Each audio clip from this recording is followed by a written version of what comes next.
Profetas e Reis, capítulo 3. Orgulho da prosperidade. Enquanto Salomão exaltou a lei do céu, Deus esteve com ele, e foi-lhe dada a sabedoria para reger Israel com imparcialidade e misericórdia. A princípio, ao virem-lhe riquezas e honras mundanas, ele permaneceu humilde, e grande foi a extensão da sua influência. E dominava Salomão sobre todos os reinos, desde o rio Eufrates até a terra dos filisteus, e até ao termo do Egito, e tinha paz de todas as bandas em roda dele. E Judá e Israel habitavam seguros, cada um debaixo da sua videira e debaixo da sua figueira, todos os dias de Salomão. 1 Reis, capítulo 4, versos 21, 24 e 25. Mas depois de uma manhã grandemente promissora, sua vida foi entenebrecida pela apostasia. A história registra o melancólico fato de que aquele que havia sido chamado Gedidias, amado do Senhor, aquele que havia sido honrado por Deus de forma tão marcante, com o toque do divino favor, que sua sabedoria e retidão conquistaram para ele fama mundial, aquele que tinha levado outros a renderem honra ao Deus de Israel, voltara-se da adoração de Jeová para se curvar ante os ídolos do paganismo. Centenas de anos antes que Salomão subisse ao trono, o Senhor, antevendo os perigos que cercariam aqueles que fossem escolhidos reis de Israel, deu a Moisés instruções para sua guia. Foi dada a orientação para que o que se assentasse no trono de Israel escrevesse para si um traslado dos estatutos de Jeová num livro do que está diante dos sacerdotes levitas. E o terá consigo, disse o Senhor, e nele lerá todos os dias de sua vida, para que aprenda a temer ao Senhor Deus, para guardar todas as palavras desta lei, e estes estatutos para fazê-los, para que o seu coração não se levante sobre os seus irmãos, e não se aparte do mandamento, nem para a direita nem para a esquerda, para que prolongue os dias do seu reino, e ele e seus filhos no meio de Israel. Deuteronômio capítulo 17, versos 18 a 20. Em conexão com estas instruções, o Senhor particularmente alertou aquele que fosse ungido rei que não multiplicasse para si mulheres, para que o seu coração não se desviasse. Nem prata nem ouro deveria multiplicar-se muito para si. Deuteronômio capítulo 17, verso 17. Salomão estava familiarizado com estas advertências e por algum tempo as guardou. Seu maior desejo era viver e reinar de acordo com os estatutos dados no Sinai. Sua maneira de conduzir os negócios do reino estava em evidente contraste com os costumes das nações de seu tempo. Nações que não temiam a Deus e cujos reis tripudiavam sobre sua santa lei. Procurando fortalecer suas relações com o poderoso reino que ficava ao sul de Israel, Salomão aventurou-se no terreno proibido. Satanás conhecia os resultados que acompanhariam a obediência, e durante os primeiros anos do reinado de Salomão, anos gloriosos mercê da sabedoria, beneficência e retidão do rei. Ele procurou introduzir influências que insidiosamente minassem a lealdade de Salomão ao princípio e o levassem a separar-se de Deus. Que o inimigo foi bem-sucedido em seu esforço, nós o sabemos pelo relato. E Salomão se aparentou com Faraó, rei do Egito, e tomou a filha de Faraó e a trouxe à cidade de Davi. 1 Reis, capítulo 3, verso 1. Do ponto de vista humano, esse casamento, embora contrário aos ensinamentos da lei de Deus, parecia provar-se uma bênção, pois a esposa pagã de Salomão se converteu e uniu-se com ele na adoração ao verdadeiro Deus. Ademais, Faraó prestou assinalados serviços a Israel, tomando Gezer, matando os cananeus que moravam na cidade e dando-a em dote à sua filha, mulher de Salomão. 1 Reis, capítulo 9, verso 16. Esta cidade foi por Salomão reconstruída, e assim aparentemente foi grandemente fortalecido seu reino ao longo da costa mediterrânea. Fazendo, porém, aliança com uma nação pagã e selando pacto pelo casamento com a princesa idólatra, Salomão temerariamente desconsiderou a sábia provisão que Deus fizera para manter a pureza de seu povo. A esperança de que sua esposa egípcia se convertesse era apenas uma débil escusa para o pecado. Por algum tempo, Deus, em sua compassiva misericórdia, passou por alto este terrível erro, e o rei, mediante sábia conduta, poderia ter contido, ao menos em grande medida, as forças do mal que sua imprudência pusera em operação. Mas Salomão havia começado a perder de vista a fonte de seu poder e glória. À medida que a inclinação ganhava ascendência sobre a razão, a confiança em si mesmo aumentava e ele procurou executar o propósito de Deus à sua própria maneira. Arrazoava ele que alianças políticas e comerciais com as nações vizinhas levariam essas nações ao conhecimento do verdadeiro Deus, e entrou em aliança não santificada com nação após nação. Frequentemente essas alianças eram seladas com casamento com princesas pagãs. Os mandamentos de Jeová foram postos de lado em favor dos costumes dos povos ao redor. Salomão presumia que sua sabedoria e o poder de seu exemplo haveriam de levar suas esposas da idolatria à adoração do verdadeiro Deus, e também que as alianças assim formadas atrairiam as nações circunvizinhas em mais íntimo contato com Israel. Vã esperança! O erro de Salomão em considerar-se suficientemente forte para resistir às influências de associações pagãs foi fatal. E fatal foi também o engano que o levou a esperar que, não obstante a desconsideração de sua parte para com a lei de Deus, outros poderiam ser levados a reverenciá-la e obedecer-lhe aos sagrados preceitos. As alianças e as relações comerciais do rei com as nações pagãs levaram-lhe reconhecimento, honra e riquezas deste mundo. Tornou-se-lhe possível trazer ouro de Ofir e prata de Tarsis em grande abundância. E fez o rei que houvesse ouro e prata em Jerusalém como pedras, e cedros em tanta abundância como figueiras bravas que há pelas campinas. 2 Crônicas, capítulo 1, verso 15. Riquezas, com todas as suas consequentes tentações, vieram nos dias de Salomão a um número sempre maior de pessoas, mas o fino ouro do caráter minguara e se corrompera. Tão gradual foi a apostasia de Salomão que, antes que dela se advertisse, tinha se afastado de Deus.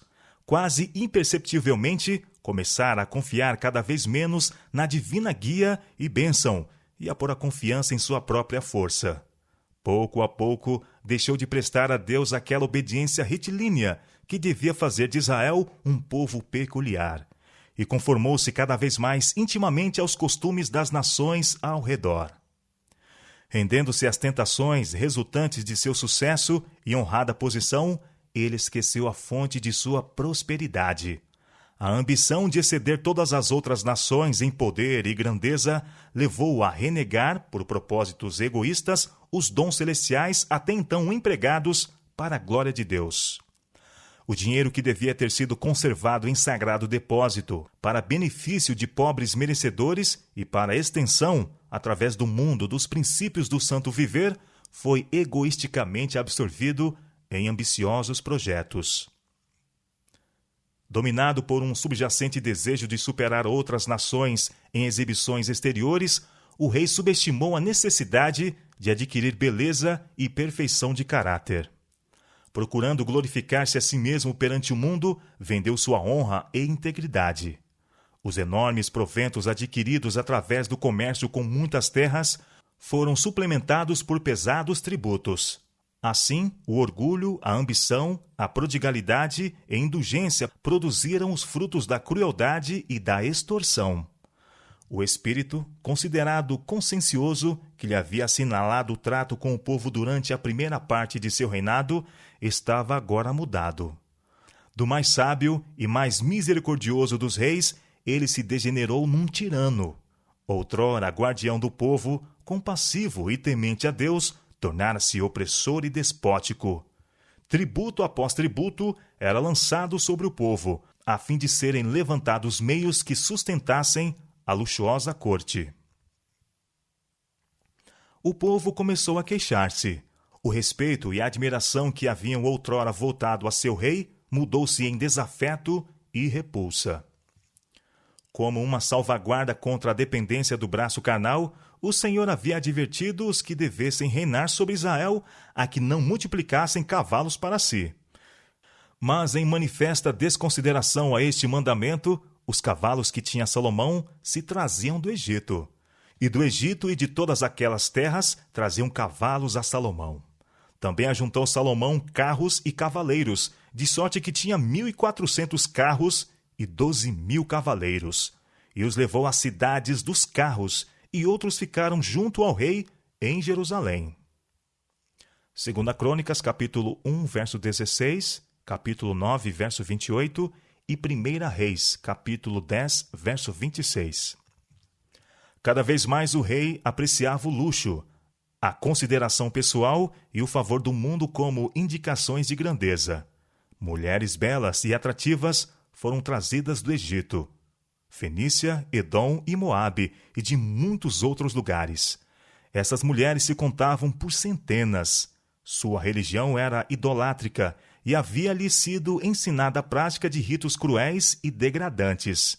Fascinado com sua beleza, o rei negligenciou seus deveres para com Deus e com seu reino.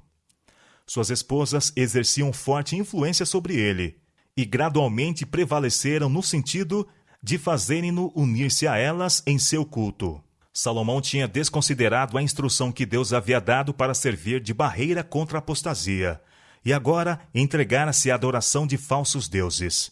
Porque sucedeu que, no tempo da velhice de Salomão, suas mulheres lhe perverteram o coração para seguir outros deuses, e o seu coração não era perfeito para com o Senhor seu Deus, como o coração de Davi seu pai. Porque Salomão andou em seguimento de Astarote, deusa dos Sidônios, e em seguimento de Milcom, a abominação dos filhos de Amon.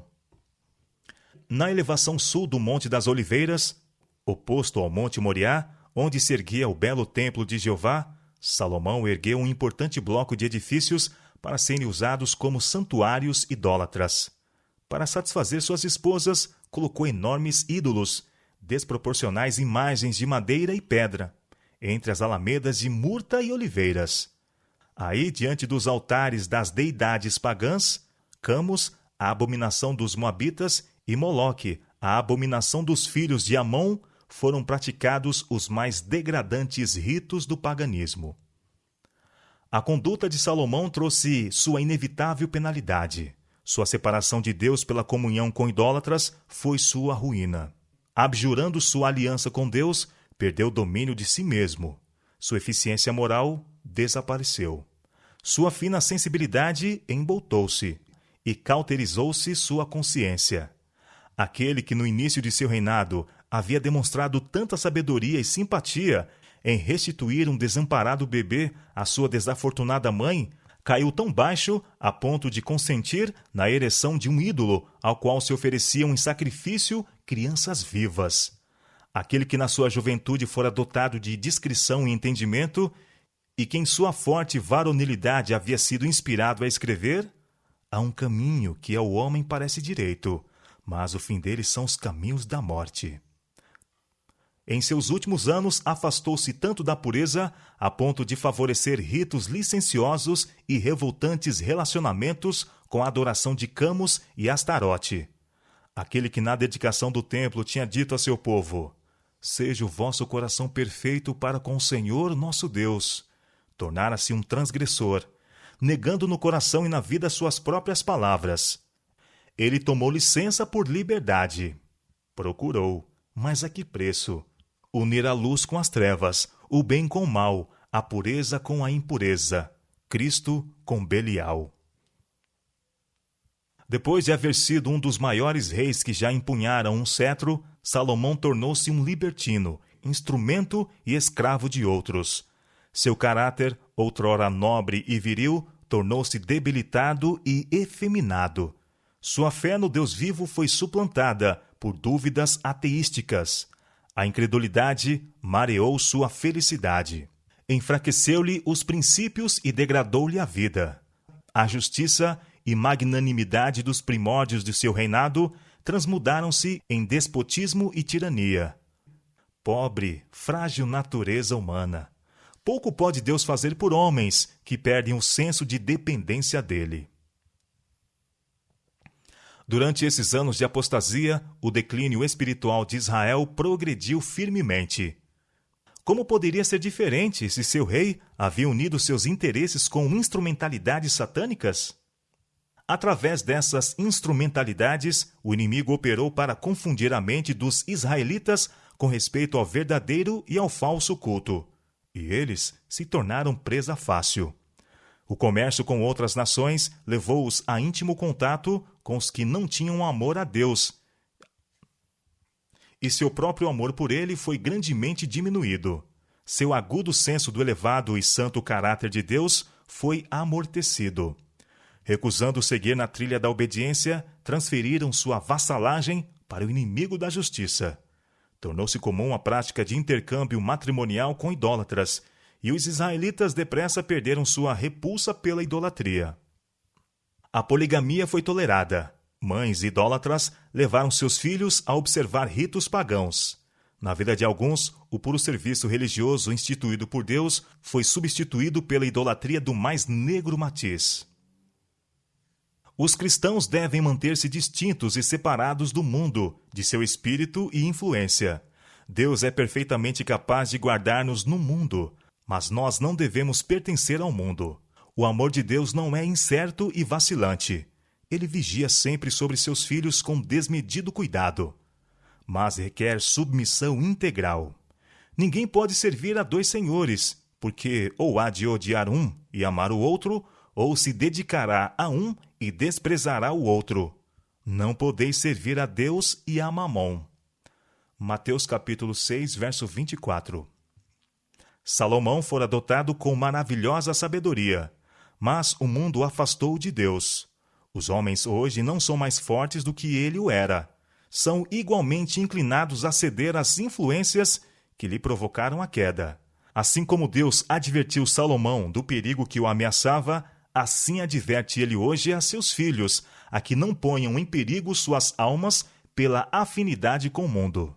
Saí do meio deles, pede ele, e apartai-vos. Não toqueis nada imundo, e eu vos receberei.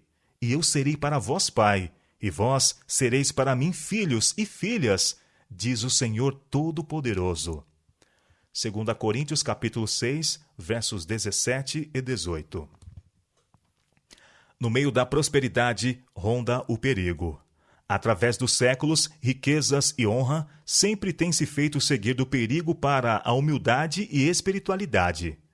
Não é o copo vazio que se torna difícil de ser transportado. É o copo cheio que precisa ser cuidadosamente equilibrado para ser conduzido.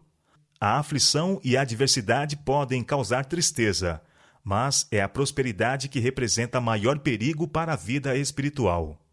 A menos que o ser humano esteja em constante submissão à vontade de Deus, a menos que seja santificado pela verdade, a prosperidade fará que ressurja a inclinação natural para a presunção. No vale da humilhação, onde os homens dependem de Deus para serem ensinados e guiados em cada passo, há relativa segurança. Mas os homens que se plantam, por assim dizer, no elevado pináculo e que, por causa de sua posição, presumem possuir grande sabedoria, esses estão no mais grave perigo. A não ser que tais homens façam de Deus sua confiança, seguramente cairão. Sempre que a ambição e o orgulho são tolerados, a vida é maculada, pois o orgulho, não sentindo necessidade, cerra o coração para as bênçãos infinitas do céu. Aquele que faz da glorificação de si mesmo seu alvo, encontrar-se-á destituído da graça de Deus, por cuja eficiência as verdadeiras riquezas e o mais satisfatório gozo são conquistados. Mas o que tudo entrega e tudo faz por Cristo, conhecerá o cumprimento da promessa. A bênção do Senhor é que enriquece, e não acrescenta dores. Provérbios capítulo 10, verso 22. Com o gentil toque da graça, o Salvador expulsa da alma a inquieta e não santificada ambição, mudando a animosidade em amor, a incredulidade em confiança. Quando ele se dirige à alma dizendo, segue-me, o mágico encantamento do mundo é quebrado. Ao som de sua voz, o espírito de avareza e ambição foge do coração, e os homens se erguem, emancipados